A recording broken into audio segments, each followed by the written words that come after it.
And what you find there, this is the essence of purpose.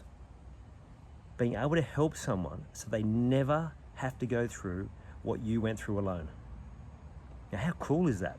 Not only do you get to become elite, but it feels so purposeful. It's so fulfilling because you know what it's like to go through that pain. You know what it's like to struggle in that area, and you know how good it is when you've got help and someone's helped you get through it. I'm Ian Hawkins, and this is Sport is Life. The purpose of sport, as I see it, is to see your vision become a reality, find your voice, create strong connections, and learn to trust your body. As is often the case, mid-run, inspiration comes. Something that I've been thinking about a lot, something I post about semi-regularly, probably explain it a little bit differently. The thought around how you don't become elite at what just comes really naturally to you. And yes, there are the odd prodigy, generational prodigy, that everything just seems to come naturally and they're elite. And my mind in sport goes to someone like Maradona. Then you've got those musicians, the Mozarts of these world, that just seem to be almost like they came with the ability that had been here before. But rather, it's for the rest of us, right? The mere mortals. We don't get elite at a thing that just comes so naturally. Why we get elite at something is because it challenges us and we just have such a strong desire to get better. You think of how many sporting coaches who were elite make it as a coach. Like, I'm talking the top level elite. Most of the best coaches, and I'd say it'd be well over 90%, have been players that they were talented, but they weren't in that top 0.1% of players. And they had to work at their craft, and they learned what was required to be at your best when you've got some limitations. Now, the ones that everything just comes naturally to, they don't know how to explain it because they just do it. Again, we look at Maradona when he was a coach. Didn't have a great deal of success, and I'm sure that you can think of a whole lot of other players and sportsmen that the coaching didn't translate. So thinking about how you apply that to your life, what are some of those areas where you're challenged with, but you continue to work on yourself? You continue to try and get better. You continue to try and push the limits of what you're capable of, because you've struggled in that area. You know what the challenge is like, and so you keep working towards getting better, especially if it's an area that you're really passionate about, or that interests you, or that you enjoy. You just want to get better. This came to me actually because I was running, and there's not a lot of science to my running. I've learned a few things along the way. I had to get my running, I had to go to the run doctor, learn to use some of the muscles that I didn't use. So using too much of the front of my legs and my calves rather than my glutes and my hammies, just something that had happened from probably the moment I started to crawl and walk, having to rebuild my running style to even out the load. I've also learned a few different things around speed and how you increase things, but really that's just like amateur stuff that people who do it seriously have given it as throwaway lines. But it got me thinking, it's like, I actually probably need to do a bit more learning in that area. I need to study some more, not because I want to teach anyone how to run, but because I want to get better. Anything I do, I always have that desire to get better.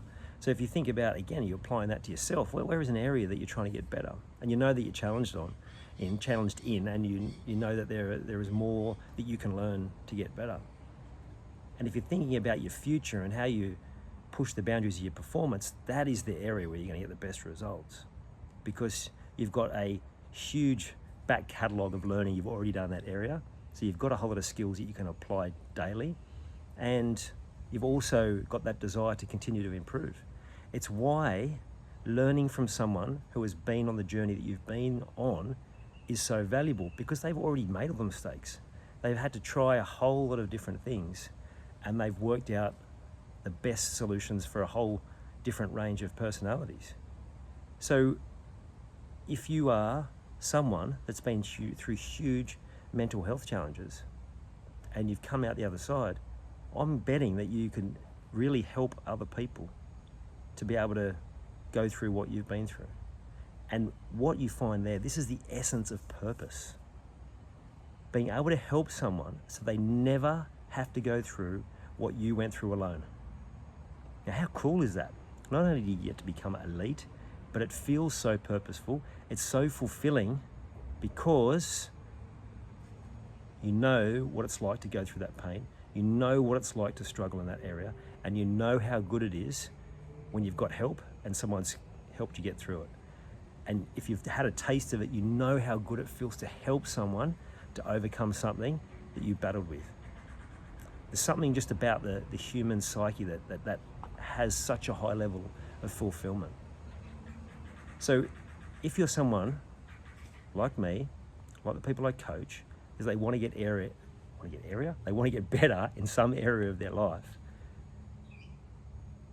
Start having a think about where it is that you've already had challenges and that you've already learnt heaps, and have a think about some of the structures and processes and methods that you've put in place, and maybe how you can map them across to other parts of their life.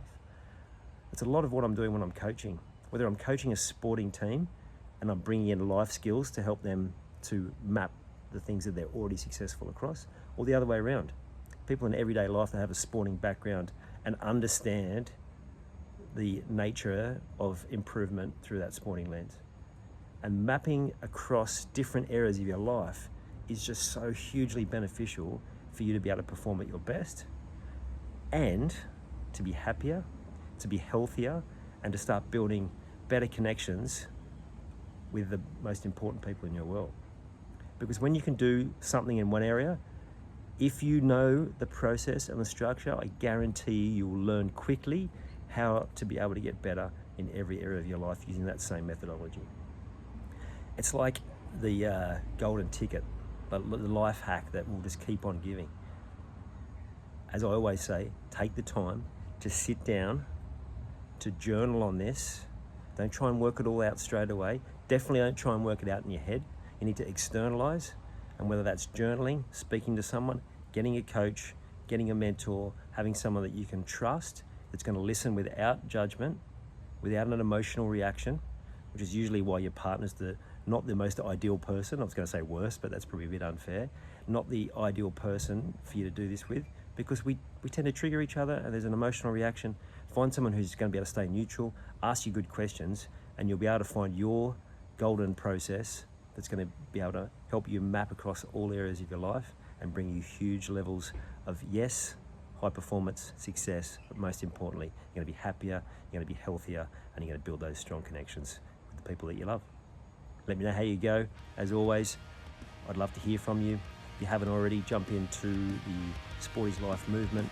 Links in the show notes there, and I'd love to hear how you are going. You've taken the time to listen to this whole episode. Now it's time to take action. Commit to one thing you've learned today and make it happen. And to avoid any obstructions, join the Sport is Life movement by clicking on the link in the show notes.